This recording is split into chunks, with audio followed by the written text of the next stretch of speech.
आमचा नक्कीच प्रयत्न राहील। शेवटी आज मंत्री म्हणून प्रवास देखील आमचा वाढलेला आहे, परंतु आता आम्ही देखील आमच्या घरामध्ये हळूहळू इलेक्ट्रिक व्हेकल्सवरती जास्त जोर देतोय आणि शेवटी इन्फ्रास्ट्रक्चर असलं पाहिजे, त्या इन्फ्रास्ट्रक्चरवरती देखील आम्ही जोर देतोय। इलेक्ट्रिक व्हेकल वापरायचे असतील तर ग्रामीण भागामध्ये पण चार्जिंग पॉईंट्स असले पाहिजेत, त्याचा आम्ही माननीय पालकमंत्री मोदयांशी देखील मी चर्चा केली की आपण डीपीडीसी मधनं याच्या नियोजन आपण करून ग्रामीण भागामधल्या काही ठिकाणी आपण प्रायव्हेट ठिकाणी देखील आपण टायप करून आपण चार्जिंग पॉईंट आपण दिलं पाहिजे। तर अशा अनुषंगाने आम्ही देखील तो प्रयत्न करतोय आणि जो एक संदेश माननीय पंतप्रधान मोदी साहेबांनी दिलेला आहे, जे आवाहन केलेलं आहे त्याच्यामध्ये सर्वात महत्त्वाचं म्हणजे आपण सोनं विकत न घेणं। मला वाटतं पुढील 1 वर्ष आम्ही कोणीही सोनं विकत घेणार नाही असं आम्ही कुटुंबियांतरी आम्ही ठरवलेलं आहे। दादा, मोदींच्या आव्हानानंतर विरोधक कुठे कमी पडत नाहीये।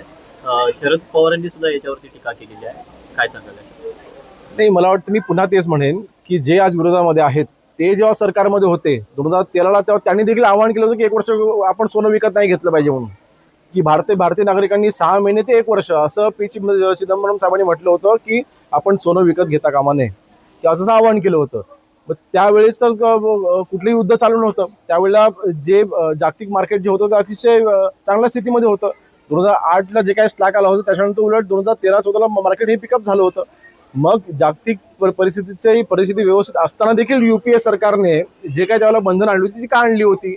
आज तर उलट हे भारतामुळे नाही की भारतीय अर्थव्यवस्था बिघडलेल्या म्हणून नाही, तर जागतिक स्तरावरती जे काही घडामोडी चालू आहेत त्याचे परिणाम म्हणून आपण हे फक्त पूर्वनियोजन आणि तयारी म्हणून आपण हे आवाहन केलेलं आहे। आता गेल्या आठवड्यामध्ये सलग 3 दिवस पावसाचा तडाखा बसलेला आहे, त्याच्यामध्ये रत्नागिरी जिल्ह्यामध्ये आपलं मतदारसंघातलं मंडणगड असेल, दापोली असेल, यांना सुद्धा तडाखा बसला, 1.5 कोटीचं नुकसान झालेलं आहे। या संदर्भात काय? नाही, या बाबतीमध्ये ज्यावेळेस हे वादळ झालं त्यावेळेस देखील मी मंडणगड तालुक्यामध्येच होतो आणि मी स्वतः अनुभवला, मी स्वतः माझ्या डोळ्याने पाहिलं। परिणामी मी महसूलच्या संबंधित सगळ्या अधिकाऱ्यांना तत्कालीन आदेश देऊन सगळे पंचनामे पूर्ण करून घ्यायला सांगितलेले आहेत आणि शासन स्तरावर त्याला योग्य ती मदत ही दिली जाईल आणि आमच्या शिवसेना पक्षाकडनं देखील त्यांना योग्य ती मदत ही दिली जाईल। मुंबईच्या ठिकाणी आपल्याला पुन्हा एकदा जबाबदारी दिलेली आहे पक्षाने इलेक्शनच्या याच्यावर, काय सांगाल? शेवटी लहानपणापासून आम्ही वंदनीय बाळासाहेबांच्या विचारांनी प्रेरित झालेले आम्ही शिवसैनिक कार्यकर्ते आहोत। आज मंत्रिपदाचा उपयोग हा शिवसेना वाढवण्याकरता झाला पाहिजे, मंत्रिपदाच्या मार्फत शिवसैनिकांना न्याय दिला पाहिजे, ह्या भूमिकेमध्ये आज आम्ही आहोत आणि त्याच भूमिकेमधनं माननीय एकनाथ शिंदे साहेबांनी जी माझ्यावरती जबाबदारी दिली आहे 2 लोकसभेची मुंबईची आणि संपर्क मंत्री म्हणून पालघर आणि ठाणे आहे माझ्याकडे, तर ह्या 4ही ठिकाणी संघटना कशी वाढेल, जिथे संघटना कमकुवत आहे त्या ठिकाणी ताकद कशी वाढेल ह्याकडे आम्ही भर देऊ। नाही, मला वाटतं ह्या संपूर्ण प्रकरणाची सगळी बाजू समजून घेतल्याशिवाय कुठलीही टिप्पणी करणं हे योग्य राहणार नाही असं मला वाटतं। म्हणजे राजसाहेब ठाकरे हे सिनियर लीडर आहेत, त्यांच्यावर मी बोलणं योग्य नाही, परंतु आज शासन म्हणून भारताची आर्थिक परिस्थिती ही 100% मजबूत आहे, अतिशय योग्य दिशेने आपलं सरकार वाटचाल करते, कुठलीही अडचण नाही।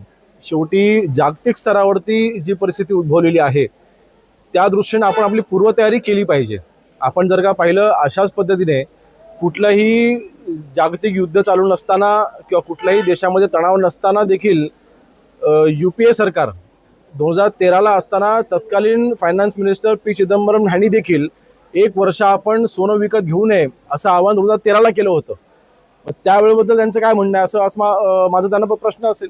म्हणून मला वाटतं फक्त माननीय नरेंद्र मोदी साहेबांनी आवाहन केलं म्हणून त्याच्यावर त्यांच्यावर टीका टिप्पणी करणं किंवा सरकार किंवा आपलं भारत सरकार हे आर्थिक अडचणीमध्ये आहे असा निष्कर्ष लावणं हे अतिशय चुकीचं आहे। आव्हान शेवटी एवढंच आहे की शेवटी आज कुठलंही इंधन असेल आपण योग्यरित्या ते वापरलं पाहिजे, कारण शेवटी भारतावरती हे निर्भर नाही आहे। आज ज्या देशामध्ये तिथे युद्ध चालू आहे त्या युद्धाचा परिणाम म्हणून भारत असू द्यात किंवा भारताच्या आजूबाजूचे असलेले जे देश असू द्यात, या सगळ्यांना याचे परिणाम भोगावे लागत आहेत। किंबहुना ज्या अन्य देशांची जर का आपण परिस्थिती पाहिली त्या देशांपेक्षा अतिशय चांगली परिस्थिती आज भारताची आहे। आपल्या शेजारच्या देशांमध्ये अगदी चायना बघा किंवा अन्य जपान वगैरे बघा किंवा अन्य आशियाई खंडामधल्या अन्य जे देश आहेत, अनेक देशांमध्ये सध्या तिथे इंधन देखील उपलब्ध नाही, 15-15, 20-20 दिवस इंधन मिळत नाहीये। मला वाटतं त्या दृष्टीने आपली परिस्थिती अतिशय चांगली आहे।